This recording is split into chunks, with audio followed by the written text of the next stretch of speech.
हरे कृष्ण प्रभु, दंडवत प्रणाम अवधूत अनंत नरसिंह प्रभु, वंश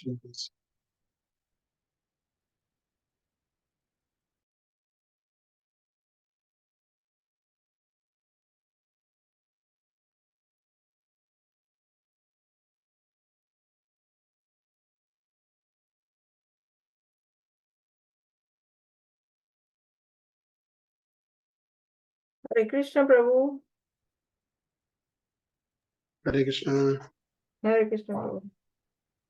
हरे कृष्णा, दंडवत प्रणाम।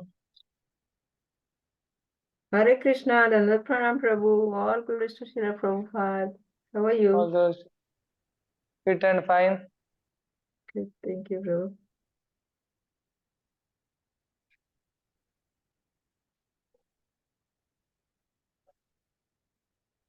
So प्रभु जी, मुझे क्लास कैसे, मतलब कीर्तन करके ही चालू करना है या फिर कैसे ऑनलाइन क्लास होता है? You can if you want, but generally हम लोग सीधे क्लास में जाते हैं, पर अगर 2-3 मिनट करना हो तो भी कोई हर्ज नहीं है। हम लोग 2-3 मिनट वेट भी करेंगे कुछ लोग को ज्वाइन होने के लिए, तो अगर कीर्तन करना हो तो कर सकते, या फिर सीधे क्लास। ठीक है, फिर आप जैसे बोलिए। मैं वैसे तो मेरा आवाज इतना अच्छा नहीं है। जो सुनेगा वो बोलेगा कि अरे ये क्या सर दर्द है। अगर फिर आवाज भी से आपकी ज्यादा इच्छा है। भाव का ज्यादा है, बट मे बी 2 मिनट कर सकते हैं, उसके बाद हम लोग 2-3 मिनट में शुरू करते हैं। ठीक है।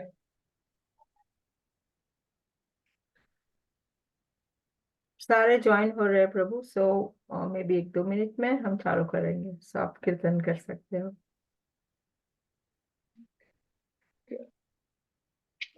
मुझे हिंट दे दीजिएगा कभी कीर्तन एंड करना है 2-3 मिनट में, मतलब। प्रभु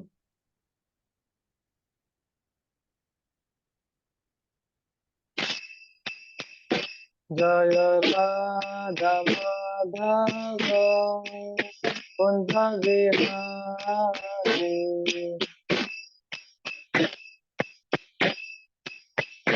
जय गोपी जन वल्लभ गिरिवरधारी, यशोदानंदन भज जन, यशोदानंदन भज जन,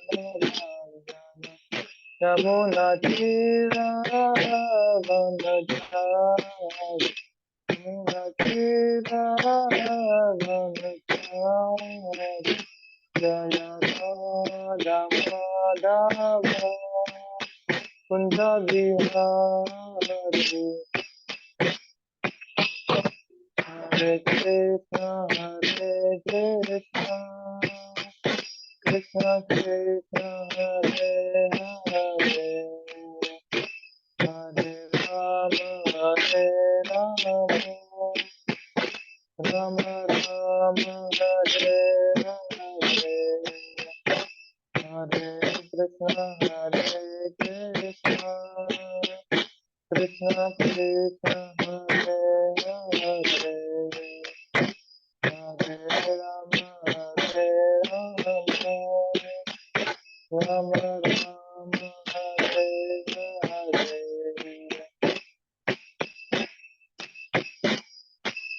हरे कृष्ण कृष्ण कृष्ण हरे हरे, हरे राम राम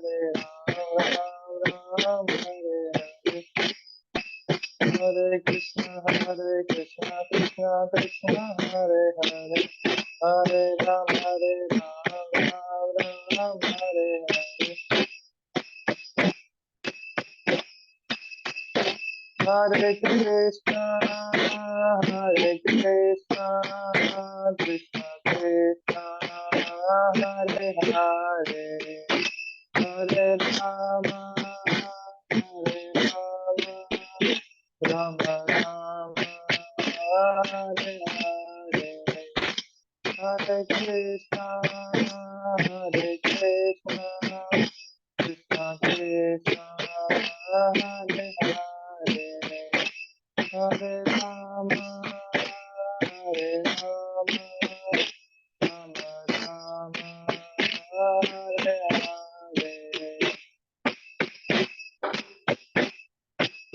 गोविंद जय जय गोपाल जय जय राधा रमण हरे गोविंद जय जय गोविंद जय जय गोपाल जय जय राधा रमण हरे गोविंद जय जय।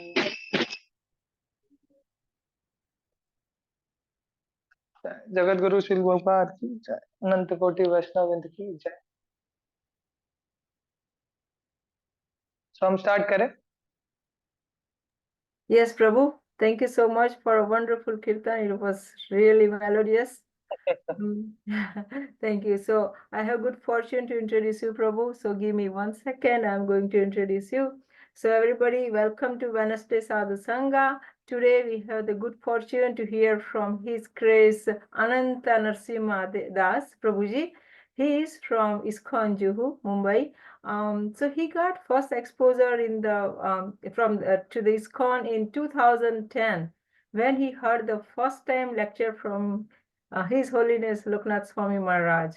And in 2017, Prabhu got initiation, first initiation from Maharaj in Pandharpur. And then in 2020, Prabhu got the second initiation from the Maharaj in 2019 from the Barsana. So Prabhu is very exalted. We are so fortunate to have him today here with us. He is going to talk on beautiful topic that may you never take birth again. I wish, that's our wish, and we can wish for that, and that becomes true. So thank you. So Prabhuji have, really good education background as well. He did his bachelor's in BA from Mumbai itself. So basically Prabhu born, sorry? BBA, Bachelor of Business Administration. Oh, BBA. All right. Thank you, Prabhu. Sorry for the wrong thing, but thank you so much for correcting. Now I would like all of you to request to unmute yourself and welcome Prabhuji with the loud Hari Bol. Hari Bol. Hare Krishna. Hare Krishna. Hare Bol. Prabhu, now over to you. If you can, please enlighten us with your thoughts. So thank you so very much. Hare Krishna. So everyone will understand in Hindi or? Prabhu. Okay. So we can start Mangla Charan. Okay. Om Ajnanatimirandasya Jnananjana Salakaya Chakshurunmilitam Yena Tasmai Shri Gurave Namah. Shri Chaitanya Manobhishtam Stapitam Yena Bhutale Swayam Rupah Kadamayyam Dadati Swapadantikam Vandeham Shri Guru Shri Uta Padkamalam Shri Guru Vaishnavansha Shri Rupam Sagrajatam Sagada Raghunatham Vitam Tam Sajivam Savdvetam Savdutam Parijana Saitam Krishna Chaitanya Devam Shri Radha Krishna Padan Sagana Lalita Shri Visakhan Vitasya Nama Om Vishnu Padaya Krishna Pristaya Bhutale Srimate Bhakti Vedanta Swami Iti Namine Namaste Saraswati Deve Gauravani Pracharine Nirvishesha Sunyavadi Paschatya Desha Tarine Jai Shri Krishna Chaitanya Prabhu Nityananda Shri Advaita Gadadhara Srivas Adi Gaur Bhakta Vrinda Hare Krishna Krishna Krishna Hare Hare Hare Rama Rama Rama Hare Hare वाञ्छाकल्पतरुभ्यश्च कृपा सिन्धुभ्येव च पतितानां पावनेभ्यो वैष्णवेभ्यो नमो नमः. Hare Krishna. So today we are discussing how we can stop death. So never take birth again. So कैसे हम फिर से जन्म ना ले. So इसके लिए आज जो भगवत गीता का श्लोक है 12वें अध्याय का 6 श्लोक, 12 चैप्टर का 6 एंड 7 वर्स दोनों कंबाइंड है, एक साथ है। तो आपको चाहिए तो मैं मतलब स्क्रीन शेयर कर सकता हूँ, जैसे गीता बेस मेरे पास है। ओके।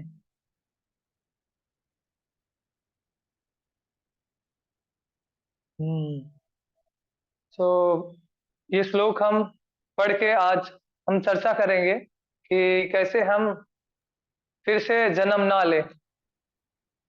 तो Prabhu, you are able to see my screen, right? हाँ, यस माता जी। Okay. If you want to share, you can share, Prabhu. No no, okay, it's okay no. Okay.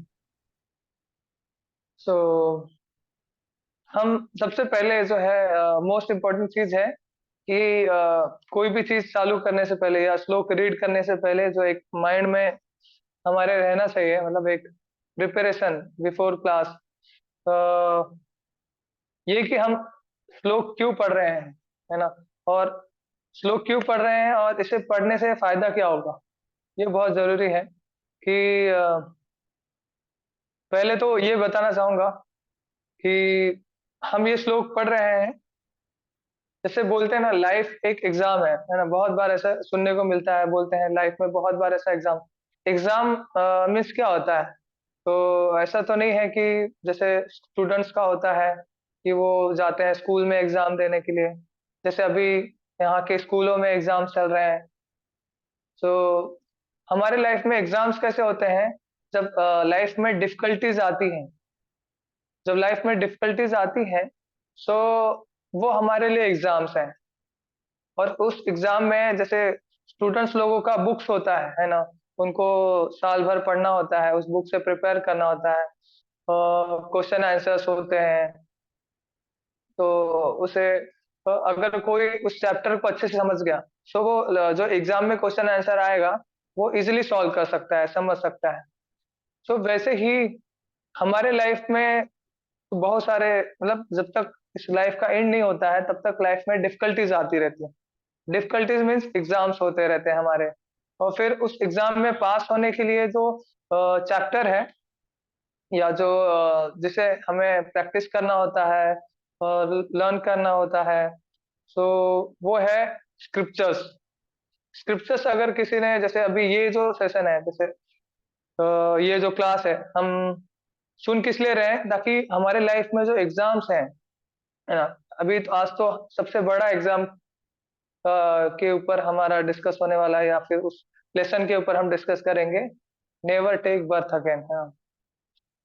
सो क्योंकि ये सबसे डेथ जो है वो सबसे एंडिंग है और बर्थ जो है सबसे स्टार्टिंग है। और ये जो है वो बार बार, जैसे कि कोई बोलेगा अरे बर्थ तो सबसे पहले होता है और फिर डेथ सबसे लास्ट में होता है ना। सो बीच में हमारी लाइफ बहुत लंबी है, 60 ईयर्स, 70 ईयर्स, 80 ईयर्स, और ये बहुत ज्यादा मायने करता है, क्योंकि एक दिन में 360 मतलब 1 ईयर्स में 365 डेज होते हैं। तो क्योंकि ये 365 डेज जो है मतलब हर साल हर दिन जो है, जब तक हमें जीवन मिला है, जैसे प्रभुपाद जी कहते हैं कि ये एक अपॉर्चुनिटी है जो, जिससे हम लाइफ को और बार बार बर्थ डेथ को हम इसे स्टॉप कर सकते हैं। सो वैसे ही इस एग्जाम्स जो बर्थ और डेथ है, इसको स्टॉप कैसे करना है वो आज हम इस श्लोक से समझेंगे, डायरेक्ट कृष्ण से समझेंगे, है ना। सो अगर किसी ने ये ध्यान पूर्वक सुना और समझा और इसे लाइफ में अप्लाई किया, तो डेफिनेटली उसका जो है वो ही will never take birth again. Why? Because he is following main authority, superior authority, है ना। सो क्योंकि बहुत बार ऐसा होता है कि हम क्लास सुनने बैठते हैं तो लोग सिर्फ जस्ट कुछ लोग ऐसा, मतलब अलग अलग लोग अलग अलग मेंटेलिटी कि एक तो स्पिरिचुअल है या फॉर्मेलिटी है ना। तो बहुत ऐसे वैसे मतलब बहुत अलग अलग थॉट्स रहते हैं जिसकी वजह से वो बैठते हैं। बट मेनली क्लास में इसलिए बैठना चाहिए क्योंकि अगर इस क्लास में मतलब ध्यान पूर्वक नहीं सुने और नहीं समझे, तो लाइफ में जब डिफिकल्टीज आएंगी तो उस समय कैसे एक्ट करना है, हमारा रोल क्या है, वो हम कभी नहीं समझ पाएंगे। तो इसीलिए जो है क्लास को अच्छे से सुनना चाहिए, क्योंकि जब डिफिकल्टीज आने पे हम सोचेंगे कि अब मेरा रोल क्या है, अब मुझे क्या करना चाहिए, ऐसे सिचुएशन में मैं क्या करूं।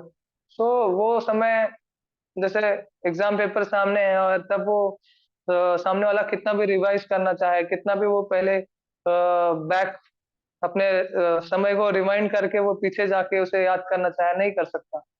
सिर्फ उसको वहां पे फेल है, या फिर वो तुक्का मार सकता है। जैसे हम क्या करें, नहीं क्या करना चाहिए, ऐसे डिफिकल्टी में नहीं समझ में आता, तो जो हमें अच्छा लगता है वही हम करते हैं। तो श्लोका रीड करते हैं। ये तु सर्वाणि कर्माणि मयि सन्न्यस्य मत्परा अनन्येनैव योगेन माम दयान्त उपासते। तो आप में से कोई रिसाइट करने वाला है ये श्लोका?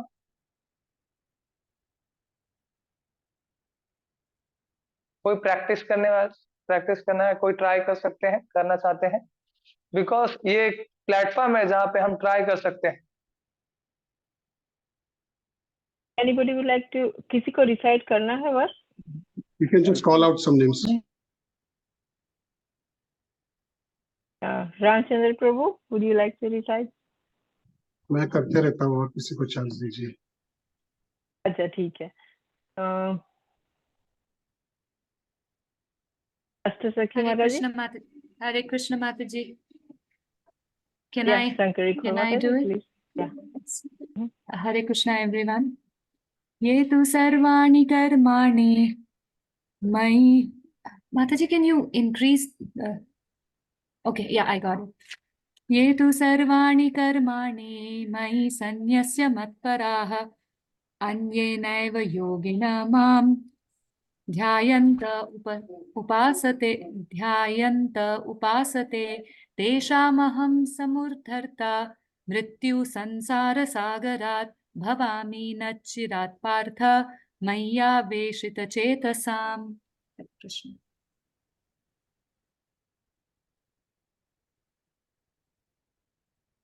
और कोई?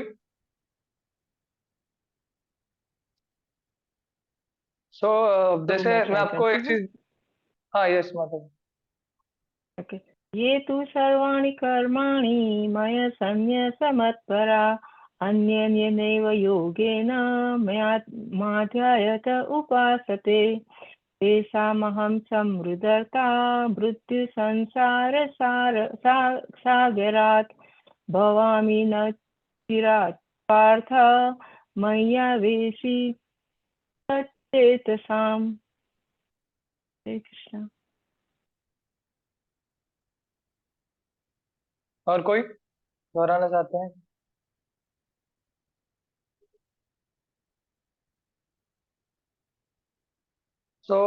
मैं बताना चाहूंगा श्लोका रिसाइटेशन का बेनिफिट क्या होता है। जैसे गंगा गंगा कहाँ से निकली है, कहाँ से उनका अपीयरेंस हुआ है, कोई बता सकते हैं?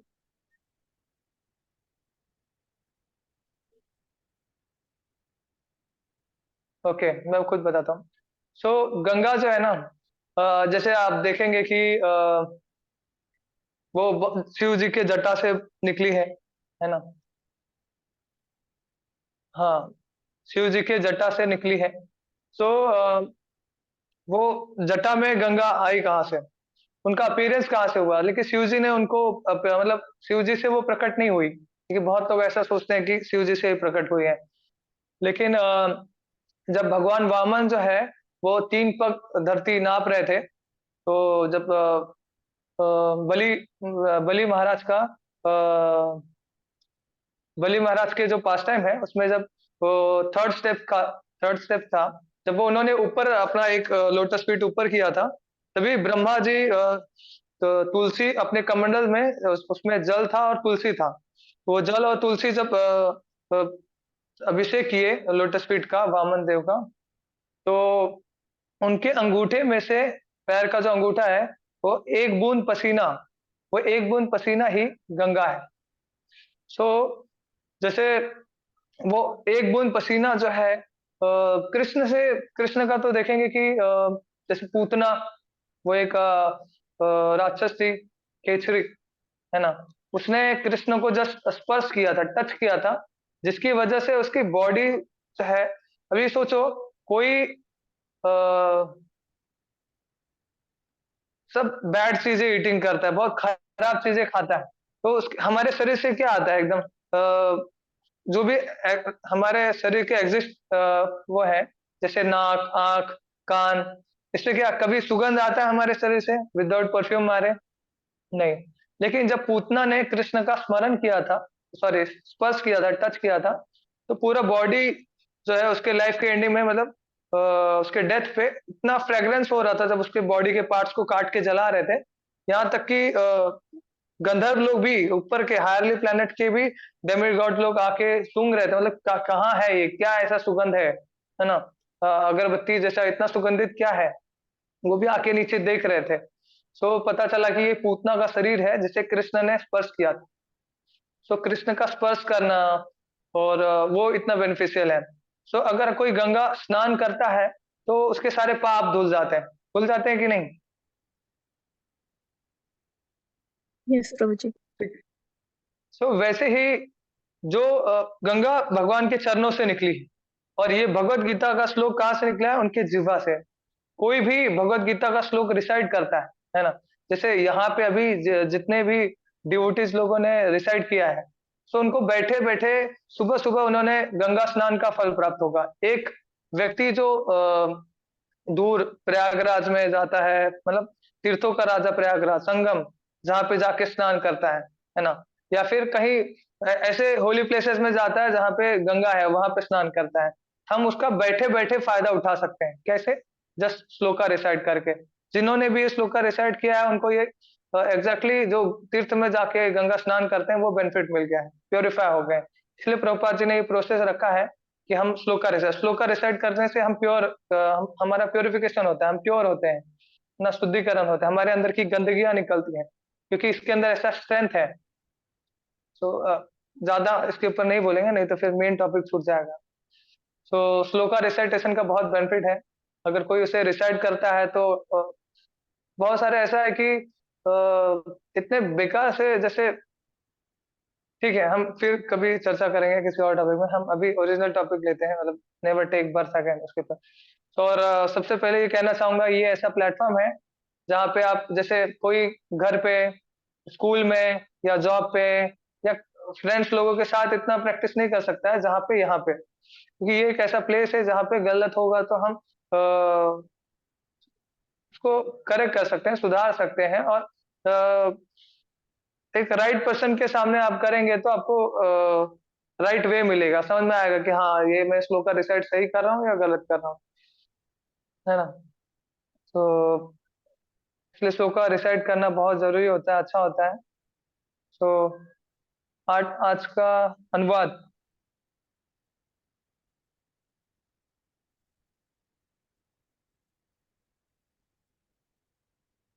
प्रभु मैं पढ़ूं और किसी को पढ़ना है? Yes, Mataji. But those who worship me, giving up all their activities unto me, and being devoted to me without deviation, engaged in devotional service, and always meditating upon me, having fixed their minds upon me, O son of Pratha, for them I am the fit deliverer from the ocean of birth and death. Hare Krishna. हरे कृष्णा। सो यहाँ पे बता रहे हैं Krishna, but कौन अपना मतलब जैसे last line है, deliver from the ocean of birth and death. So ये कौन कौन डिलीवर करेगा, कौन किसको डिलीवर करेंगे कृष्णा? दोस्त, स्टार्टिंग में बताया, दोस्त हु वर्शिप मी, है ना, giving giving giving up all their activities unto me, है ना। सो वर्शिप मी मीन्स ये नहीं है कि सिर्फ एक ही वो जो दिखाते हैं, मतलब आरती करना ही वर्शिप नहीं है। वर्शिप करना मीन्स एक अपने हार्ट में या फिर अपने माइंड में एक ऐसा रिस्पेक्ट, बोलते हैं ना, ये बहुत पूजनीय है। पूजनीय मीन्स उनको वैसा आदरणीय है, रिस्पेक्ट है, मतलब उनका वो एक जैसे एक फैमिली मेंबर होते हैं, उसमें जो सबसे हाईएस्ट होते हैं, मतलब सबसे वरिष्ठ होते हैं या सबसे सीनियर सिटीजन, वो बहुत ही रिस्पेक्टेबल होते हैं। तो वैसे ही हमारे अंदर जो है, जिसके अंदर वो भावना रहेगी कृष्ण के प्रति। और फिर नेक्स्ट क्या है, giving up all their activities unto me. So मतलब जो डेडिकेटेड रहेगा इन जैसे कृष्ण के लिए कुछ भी छोड़ने के लिए तैयार रहेगा। जैसे अगर हम किसी को प्रेम करते हैं या हम किसी को मानते हैं, तो उसको जो चीजें पसंद नहीं है और हमें उसके साथ रहना है या उसके साथ संबंध बनाना है, तो हम क्या करते हैं, वो सारी चीजों को छोड़ देते हैं, क्योंकि सामने वाले को पसंद नहीं है और हमारे रिलेशन के लिए वो अच्छा नहीं है। हर वो चीज छोड़ देते हैं जो हमारे रिलेशन के लिए अच्छा नहीं है, राइट। सो वैसे ही कृष्ण बोल रहे हैं, ऐसे लोग जो मुझे रिस्पेक्ट करते हैं, मुझे वर्शिप करते हैं। वर्शिप का एक बहुत सारे मीनिंग है। अ, मुझे रिस्पेक्ट करते हैं और मेरे लिए सारी चीजें छोड़ते हैं, me being devoted to me, और वो मेरे भक्त होते हैं। भक्त मतलब भक्त भक्त बहुत प्रकार के, बहुत अलग अलग कैटेगरी के अब लोग होते हैं। जैसे कुछ लोग जो है वो सिर्फ दिया दिखा देते हैं, है ना, और वो अपने आप को भक्त कहते हैं। तो भक्ति का डेफिनेशन जो है कृष्ण ने पूरे भगवत गीता में अच्छे तरीके से बताया। जैसे कोई बोलेगा कि मैं भक्त हूँ, तो कैसे पता चलेगा कि वो भक्त है? तो कृष्ण ने भगवत गीता के तीसरे अध्याय के 3rd चैप्टर के 13 वर्ष में मेंशन किया है कि यज्ञ शिष्टा सिनो संतो मुच्यन्ते। यज्ञ यानी विष्णु, है ना, यज्ञ शिष्टा सिनो संतो, संतो यानी संत, संत महात्मा लोग या डिवोटीज। यज्ञ शिष्टा सिनो संतो मुच्यन्ते सर्व किल्बसे। किल्बसे यानी कलमस। कलमस कलमस का कलमस मीन्स कलमस सभी को मालूम होगा, राइट। कलह, करल, ये जो अंदर होता है एक मेंटालिटी, कलश, झगड़ालू, अ, ये बैड मेंटालिटी, बैड, क्लेश, क्लेश, उसको क्लेश बोलेंगे। हाँ, क्लेश, क्लेश। क्लेश, कलह, मतलब इसी चीज को अलग अलग वर्ड बोलते हैं, क्लेश, कलह, है ना। तो ये चीज है।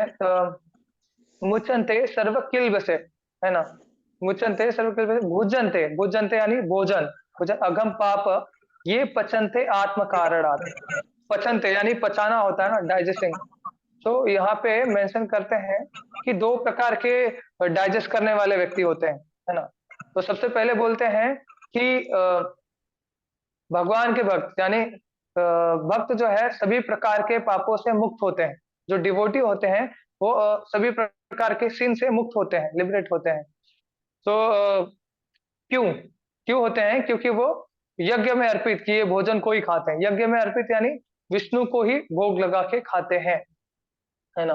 तो विष्णु को भोग लगा के खाते हैं तो वो क्या होगा? प्रसाद, यानी वो प्रसाद को ही एक्सेप्ट करते हैं। तो अन्य लोग, है ना, अभी ये एक चीज बताया, ये कौन है? डिवोटी है। कौन डिवोटी है? जो भगवान को भोग लगाता है। और फिर नेक्स्ट चीजें बताते हैं कृष्ण भगवत गीता में कि अन्य लोग जो अपने पेट भरने के लिए खाते हैं। पेट भरने के लिए मतलब जैसे कुछ ऐसी चीजें हैं, जैसे कुछ लोगों को बहुत सारी चीजें पसंद होती है। किसी लोगों को नशा पसंद है, ड्रिंकिंग, स्मोकिंग, और फिर नॉन वेज। सो वो किसके लिए खाते हैं? टंग के लिए, है ना, जबान के लिए। तो अन्य लोग जो अपने इंद्रिय तृप्ति, इंद्रिया यानी इसमें इंद्रिया क्या है? इंद्रिया मतलब पेट, स्टमक, है ना, जो अपने पेट भरने के लिए खाते हैं वो निश्चित रूप से पाप खाते हैं। सो वो निश्चित रूप से पाप खाते हैं। सो अब कोई बोलेगा कि पाप कैसे हो गया, मतलब कैसे कहेंगे पाप? पेट भरने के लिए उसे पाप कैसे कहेंगे, है ना। सो अगर आप इसका परपट पढ़ेंगे तो प्रभुपाद जी कहते हैं वो पाप ही नहीं, चोर भी है ना। सो चोरी करना एक पाप है ना। तो कोई बोलेगा कोई भगवान को भोग नहीं लगाता है तो उसका बहुत अच्छा परपट है। मैं आपको स्क्रीन शेयर करता हूँ।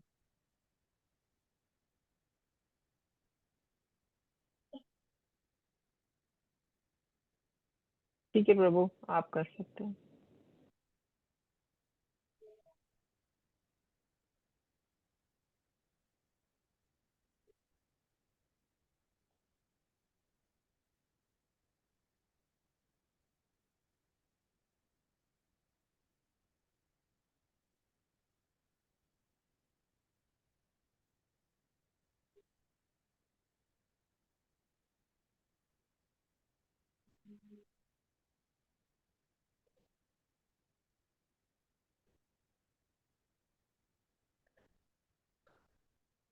हाँ, तो जैसे यहाँ पे मेंशन है, सबसे एंडिंग में है,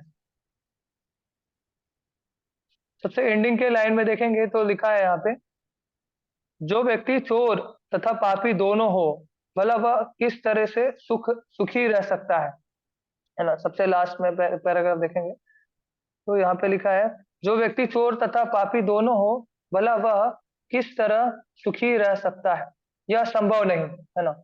तो इसमें क्या मेंशन किया है कि कोई इंसान दुखी क्यों रहता है, लाइफ में प्रॉब्लम क्यों रहता है, क्योंकि वो पाप करता है ना। पाप यानी पाप में एक आता है चोरी करना।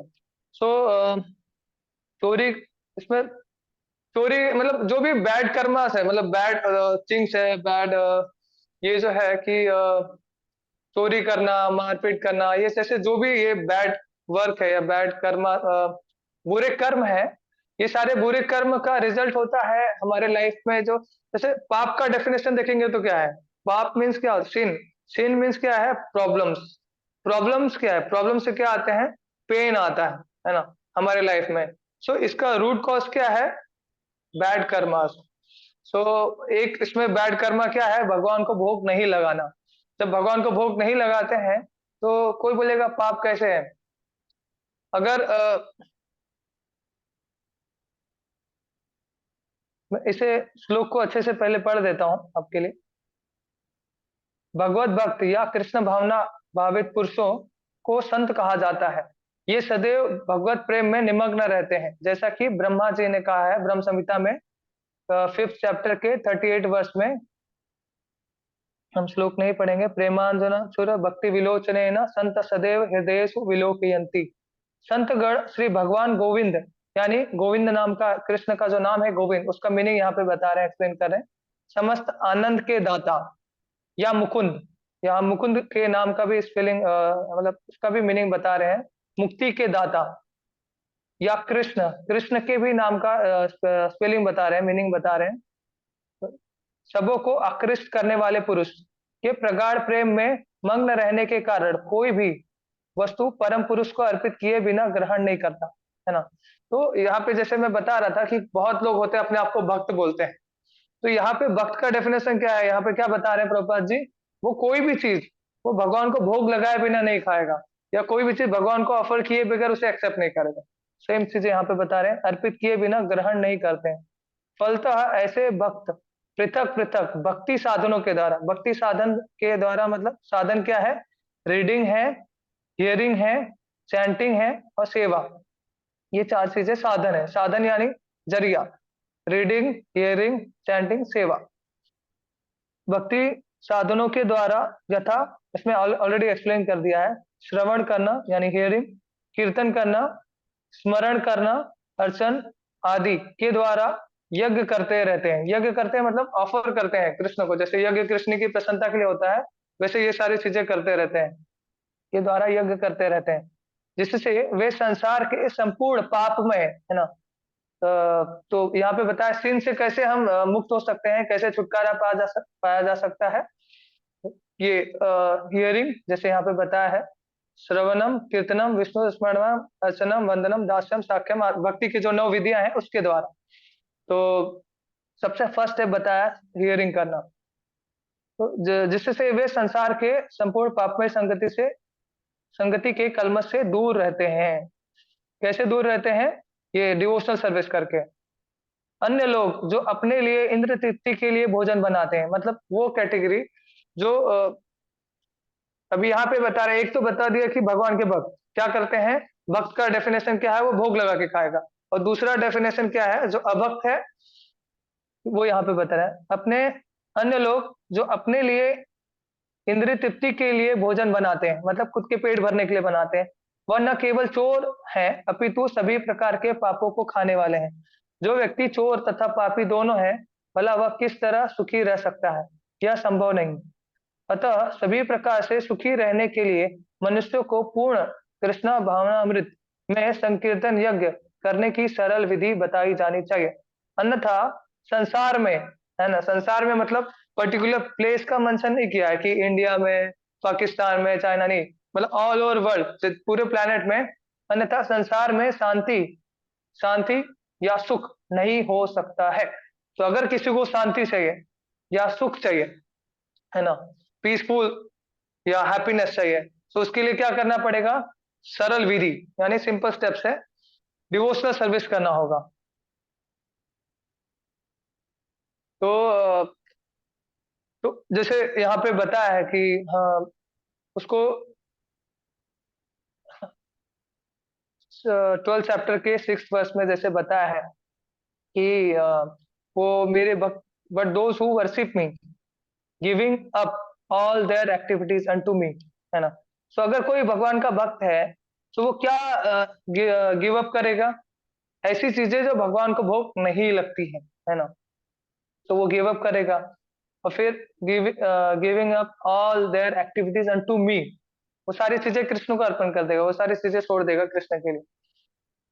मी and being devoted to me, तो भक्त तो किसे ऐसा डिवोटेड कहेंगे, मतलब ये उसके लक्षण क्या है।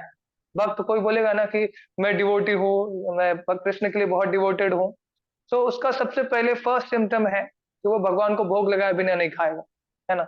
जैसे कोई किसी को प्रेम करता है तो वो उसके दिए बिना नहीं रहता, राइट। तो वैसे ही कोई भी चीज उसके पास आएगा तो वो कृष्ण को दिए बगैर नहीं रहेगा। ऑलवेज मेडिटेटिंग अपॉन मी, वो हमेशा भगवान का स्मरण करेगा। सो अभी देखते हैं कि लोग किसके ऊपर मेडिटेट ज्यादा करते हैं, ज्यादा अच्छा खाना या फिर उसके फ्रेंड्स। ज्यादातर देखो लोग जो है ना, बैड चीज है, बैड हमारा जो लाइफ है या फिर जो जीवन है, वो गलत तरीके की ओर ज्यादा झुका हुआ है। जैसे स्मरण करना यहाँ पे बताया भगवान का करना चाहिए, लेकिन सबसे स्ट्रांग स्मरण किसका होता है ना। तो देखते हैं खाना पीना सोना या फिर कोई प्रॉब्लम्स आती है लाइफ में, प्रॉब्लम का स्मरण करते हैं।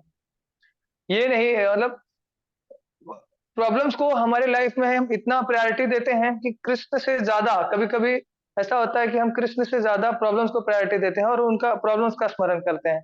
और अगर कोई कृष्ण का डिवोटी है तो अगर कृष्ण का स्मरण कर रहा है तो उसे मालूम है कि कृष्ण का काम है, वो उसका काम है डिवोशनल करना, और जो उसका राइट वे है, जैसे स्क्रिप्चर्स में बताया गया है, अकॉर्डिंग टू स्क्रिप्चर्स वो डिवोशनल सर्विस परफॉर्म करना, अपने लाइफ में कैसे एक्ट करना है, वो स्क्रिप्चर्स के अनुसार वो एक्ट करेगा और फिर वैसा वो अपना लाइफ स्पेंड करेगा।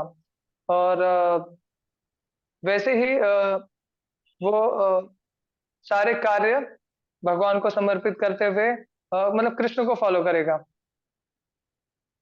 मतलब कृष्ण को स्मरण करेगा। लेकिन ऐसा होता है क्या, नहीं। एक गर्लफ्रेंड जो है वो बॉयफ्रेंड का स्मरण करती है या बॉयफ्रेंड गर्लफ्रेंड का स्मरण करते हैं, या फिर कभी कभी ऐसा होता है कि हस्बैंड वाइफ जो है वो एक दूसरे का स्मरण करते हैं जैसे कि भगवान है। अच्छी बात है, लेकिन क्या है, ज्यादा जो है मेन किसका स्मरण करना चाहिए, जिससे हम लाइफ के इस मेन प्रॉब्लम से जो है बार बार बर्थ डेथ से छुटकारा पा सकते हैं। सो जैसे ये वर्ड बहुत इजी लग रहा है ना कि बर्थ और डेथ, राइट।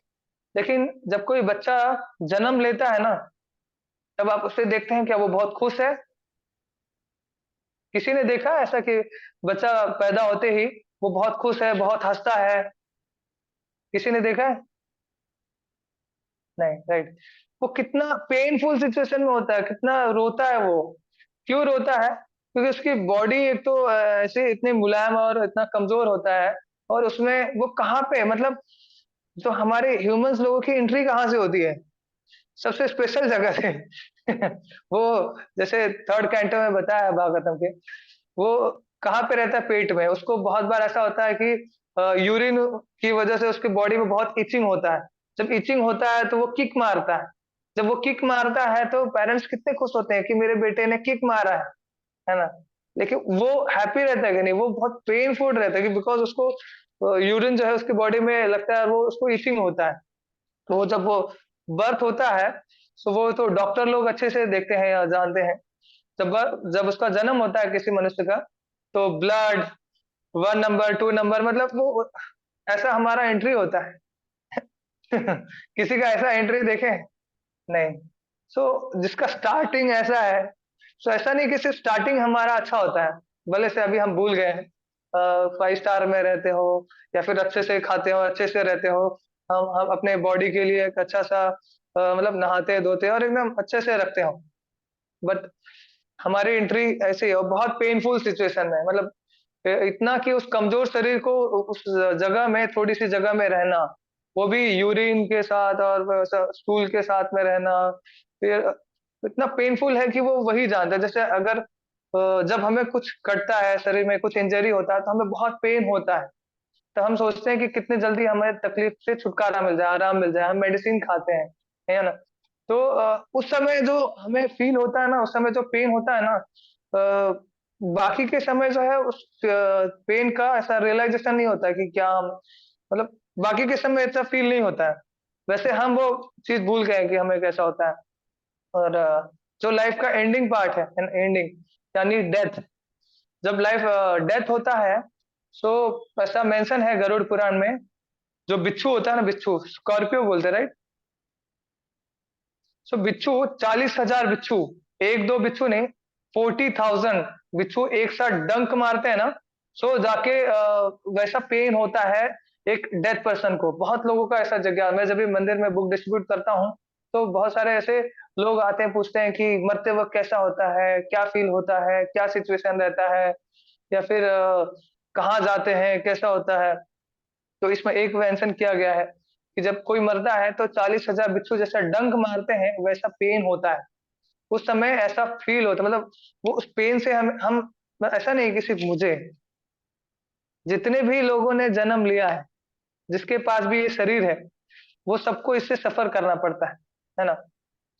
क्यों सफर करना पड़ता है? बिकॉज हमने लाइफ में जब जब एग्जाम, छोटे छोटे जब भी एग्जाम्स आए हैं, जब भी प्रॉब्लम्स आए हैं, किसी ने हमें मारा है, किसी ने हमें डांटा है, या कुछ भी हुआ है, तो हम क्या करते हैं, डायरेक्ट हार्श वर्ड, है ना, बहुत बैड वर्ड यूज कर देते हैं, या फिर उसे टॉलरेट करने के बजाय, या फिर उसे समझने के बजाय, हम उसे मतलब अकॉर्डिंग टू स्क्रिप्चर्स एक्ट करने के बजाय हम अब हमारा ओन वे यूज करते हैं उस पर्टिकुलर सिचुएशन में, है ना, जीवन के हर उस परिस्थिति में। उसका ही रिजल्ट होता है वो पेन प्रॉब्लम। पेन प्रॉब्लम कहाँ से आते हैं, लाइफ में प्रॉब्लम्स कहाँ से आते हैं? क्योंकि हमने किसी को ट्रबल दिया है, इसलिए हमारे लाइफ में वो प्रॉब्लम्स आते हैं, ट्रबल होता है, कोई हमें ट्रबल देता है। अगर कोई शास्त्र के अनुसार चले, जब हमें कोई ट्रबल देता है तो क्या करेगा कि उसे मालूम है कि मैंने किसी को ट्रबल दिया है, तो वो उसे फॉरगिवनेस बेग करेगा, बोलेगा कि, और वो ये भी, जैसे मैं एक रिट्रीट अटेंड कर रहा था, जपा रिट्रीट अटेंड कर रहा था हिज ग्रेस सच्चिदानंद प्रभु का। सो उसमें वो बता रहे थे कि जब कोई हमें मारता है या कुछ करता है या हमें कोई तकलीफ देता है, हमें उस सिचुएशन में सामने वाले को माफ करना चाहिए। जैसे सामने वाले की गलती नहीं है, समझो हमारी कोई गलती नहीं है, सामने वाले की गलती है, तो हमें सामने वाले को माफ कर देना चाहिए, है ना। और जो हमें वो तकलीफ दिया है, क्योंकि हमने किसी को तकलीफ दिया है, हमें उस समय उससे व्यक्ति से माफी मांगना चाहिए, जिसके चरणों में हमने माफी मतलब गलती किया है, जिसको हमने ट्रबल दिया है, जिसको हमने तकलीफ दिया है, उससे माफी मांगना चाहिए। जो हम हमारे हमारे हमारे सामने या फिर हमारे चरणों में गलती करता है, उसे माफ करना चाहिए, और जिसके चरणों में हमने गलती किया उसे माफी मांगना चाहिए उस क्षण जो है। ये अकॉर्डिंग टू स्क्रिप्चर्स, जैसे मैंने बताया, एक्ट करना, कोई प्रॉब्लम आती है तो वो ऐसे एक्ट करेगा। अगर कोई ऐसे एक्ट करता है, तो जो उसके बैड कर्मास है, या जो फिर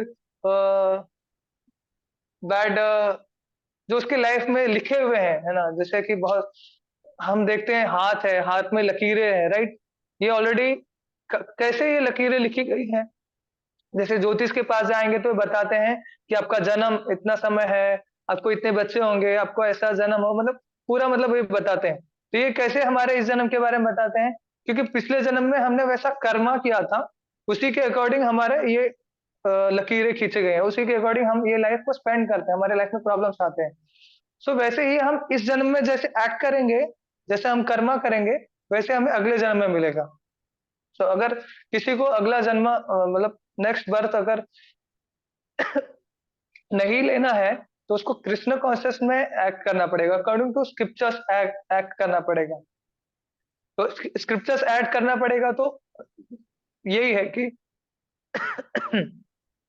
जब भी कोई हमें ट्रबल देता है, तो हमें उसको स्मरण करना चाहिए कि जैसे मुझे इतना तकलीफ हो रहा है, तभी मैंने भी किसी को ऐसा तकलीफ दिया है, और उसे माफी मांगना चाहिए। और जो हमारे ऐसा करता है, ये मेन है ना? जब कोई तकलीफ होता है तो हम कोई मारता है तो हम तुरंत मार देते हैं, कोई गाली देता है तो हम तुरंत गाली दे देते हैं, कोई कुछ अपशब्द बोलता है जिससे हमें हर्ट होते हैं, तो हम भी, हमारा मेंटालिटी ऐसा होता है, हम तुरंत ऐसा वर्ड यूज करते हैं जिससे तुरंत सामने वाले को तकलीफ हो।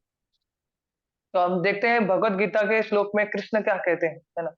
कभी सुख में या दुख में, कभी कभी ऐसा होता है सुख में इतने ज्यादा फॉल्स ईगो होता है कि हम अपने आगे दूसरे को कुछ समझते ही नहीं, बोलते अरे ये क्या है, फिर ऐसे वर्ड यूज कर देते हैं, फिर सामने वाला हर्ट हो जाता है, क्योंकि हमारा ईगो, हम समझते हैं कि हमारे सामने वाला क्या है, तुच्छ है ना?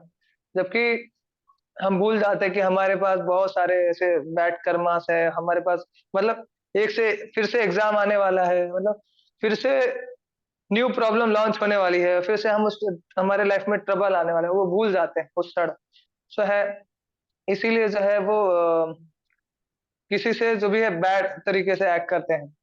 अगर हम हर समय सही से एक्ट करें अकॉर्डिंग टू स्क्रिप्चर्स, जैसे मैं बताना चाहता हूँ वो श्लोक भगवत गीता का, सुख में जो है इतना ज्यादा ईगो, और दुख में जब भी हमें दुख होता है तो हम किसी को कुछ भी बोल देते हैं, है ना? हर्ट, दुखी होने की वजह से हम बैड वर्ड यूज कर देते हैं, या फिर किसी को गुस्सा कर देते हैं, मार देते हैं, फ्रस्ट्रेट होने की वजह से।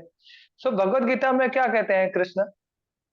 सुखेषु अनुद्विग्नमना, दुखेषु विगत स्पृहा, वित राग भय क्रोध, स्थित धीर मुनि रुच्यते। स्थित, स्थिर मतलब स्टेबल, स्टेबल, स्टेबल मीन्स हमें है ना, जैसे मैंने बताया अभी तक कि कोई हमें दुख है या सुख है, हमारे माइंड है ना स्टेबल होना चाहिए। स्थिर धीर मुनि रुच्यते, मुनि यानी हमारे हमें मुनि मतलब मनन करना चाहिए, है ना? इतना ध्यान रखना चाहिए कि जैसे हम अभी इससे पहले जो चर्चा कर रहे थे कि हमारे लाइफ में मतलब मैं इसको ट्रबल दूंगा तो मेरे लाइफ में भी ट्रबल आएगा, और मुझे ये जो ट्रबल मिल रहा है, तकलीफ मिल रहा है, समस्या मिल रहा है, क्योंकि मैंने किसी को दिया था। और जब ये सोच के वो स्थिर रहेगा, स्थिर मीन्स स्टेबल रहेगा, वो अपने आप को मतलब अपने माइंड को डिसबैलेंस नहीं होने देगा, है ना? हर सिचुएशन में। तो उसे उस सुख में ज्यादा सुखी नहीं होना है, दुख में ज्यादा दुखी नहीं होना है, क्योंकि सुख में ज्यादा सुखी हो जाते हैं तो क्या होता है, हम अपना ईगो दूसरे को दिखाते हैं, हर्ट करते हैं। और दुख में ज्यादा दुखी होते हैं तो क्या करते हैं, फर्स्ट एड, दुख में ज्यादा दुखी मीन्स फर्स्ट एड होते हैं। अच्छा, फर्स्ट एड होते हैं और कोई हमें डिस्टर्ब करता है तो क्या करते हैं, या फिर फाइट करते हैं, बैड वर्ड यूज करते हैं, या फिर कुछ ऐसा बैड ही एक्ट करते हैं। तो अगर कोई ये चीजें ध्यान रख के वो एक्ट करे, तो क्या होगा, उसका नेक्स्ट बर्थ जो है ना वो स्टॉप हो जाएगा, क्योंकि जो उसके पिछले जन्म के कर्म है उसने भुगत लिया, और नए जन्म के कर्म क्रिएट नहीं हो रहे, है ना? जैसे भगवत गीता में 3 टाइप्स के कर्मास बताए हैं, है ना? सब कर्म, अकर्म और विकर्म। कर्म मतलब वो चीजें, जैसे मैं किसी को हेल्प करता हूँ, मैं किसी को अ, बहुत हेल्प करता हूँ, रास्ता दिखाता हूँ, या फिर किसी को भूखे को खाना देता हूँ, वो खाना है, प्रसाद नहीं, है ना? तो उसका क्या मुझे मिलेगा, कर्म। उसे वो किस कैटेगरी में आता है, कर्म। अभी नेक्स्ट जो है कर्म, अकर्म और विकर्म। और विकर्म क्या है कि किसी को ट्रबल देना, है ना? तकलीफ देना, किसी को हर्ट करना, है ना? किसी को हर्ट करके अपने आप को सेटिस्फाई करना, या फिर अपने अपनी संतुष्टि के लिए दूसरों को तकलीफ देना अपने लिए, तो उसे कहते हैं विकर्म। सो विकर्म का रिजल्ट क्या है, विकर्म यानी बैड कर्म। बैड कर्म मतलब क्या है, दूसरों को हर्ट करना, तकलीफ देना। उसका रिजल्ट क्या होता है, उसके लिए एक प्लेनेट है नर्क लोक, है ना? और फिर कोई बोलेगा कि सबका क्वेश्चन आता है कि हम नरक में तो ऑलरेडी भुगत चुके हैं, नरक से इधर आए हैं, अब फिर हम यहाँ जीवन में क्यों, हमारे धरती पे ही जन्म, धरती पे जो रह रहे हैं वो भी जीवन नरक जैसा बना है। वाइफ में सॉरी ऑफिस में बॉस ट्रबल देता है, घर में बच्चों का टेंशन है कि बच्चे ये कर रहे हैं वो कर रहे हैं, बच्चे जो है पढ़ाई नहीं कर रहे हैं, या बच्चों का अच्छा जॉब नहीं है, या फिर जो रिश्तेदार है ना, रिलेशनशिप में है रिश्तेदार है, वो हमें ट्रबल दे रहे हैं मनी के लिए, मतलब जगह के लिए, किसी न किसी चीज के लिए। सो हस्बैंड वाइफ है, बात बात में ये हो रहा है, बहुत सारे ऐसी चीजें हैं। सो मैं क्या कह रहा था, ये किस चीज पे आया मैं भूल गया। तो कर्म विकर्म यानी, विकर्म हाँ, सो विकर्म जो कर्म। है यानी किसी को तकलीफ देना, ये बैड कर्मास है। सो इस बैड कर्मास की वजह से हमारे लाइफ में, जैसे मैंने बता रहा था, जिसको अभी मुझे याद है कि हमारे लाइफ में जो तकलीफ आते हैं, सो हम जो इस सिचुएशन में लोग बोलते हैं कि मेरा जिंदगी नरक हो गया है, मेरे जीवन में इतना तकलीफ है कि, है ना, नरक बन गया है। तो लोग बोलते हैं कि, बहुत लोग ऐसा बोलते हैं कि ऊपर कोई नरक नहीं, इधर ही नरक है ना। सो मैं प्रभुपाद जी के परपट में पढ़ा, भागवतम में प्रभुपाद जी बताते हैं कोई नरक जाता है ना, तो उसको पूरे बुरे कर्म का रिजल्ट वहां पे नहीं मिलता है, नरक में पूरा सजा नहीं मिलता है, जो उसने 100% किया, 100 आउट ऑफ 100 उसको रिजल्ट वहां पे नहीं देते हैं। वहां पे उसको 50, 40, 30% ही दिया जाता है ना, और वो बहुत हैवी होता है। फिर बचे हुए जो बुरे कर्म है वो धरती पे भुगतते हैं, क्योंकि एक इंसान सिर्फ बुरे कर्म ही नहीं, कुछ अच्छे कर्म भी करता है, तो अच्छे कर्म के लिए वो थोड़े समय के लिए स्वर्ग में जाता है। तो स्वर्ग में भी वो ज्यादा समय, मतलब वो पूरे, जो उसने लाइफ में पूरे जितना भी अच्छे कर्म किए हैं ना, उसका सब भोगदान, मतलब वो पूरा उसका पूरा कर्म का एंजॉय नहीं करता वहां पे। सीने पुण्य मृत्यु लोके विशंति, वो पर्टिकुलर एक अमाउंट, जैसे 50%, वो 50-80% वहां पे एंजॉय करता है अच्छे कर्मास को स्वर्ग में। फिर उसके जो बचे हुए कर्मास है वो धरती पे आके आप देखते हैं कि बहुत बहुत ज्यादा धन है, या उसके लाइफ में बहुत, मतलब ये सारी चीजें उसको बेनिफिट मिलती है। सो स्वर्ग में जाए या नरक में जाए, वहां पे पूरे अच्छे या बुरे कर्म को हम एंजॉय नहीं करते, वहां पे थोड़े से बचे हुए कर्म धरती पे आते हैं। और उसी के अनुसार, जैसे एक आत्मा को शरीर कब दिया जाता है, जब देखते हैं कि इस घर में, इस औरत से, इस आदमी से इसके अच्छे और बुरे कर्म जो है वो जुड़े हुए हैं, इस सोल को इससे मैच कर रहे हैं।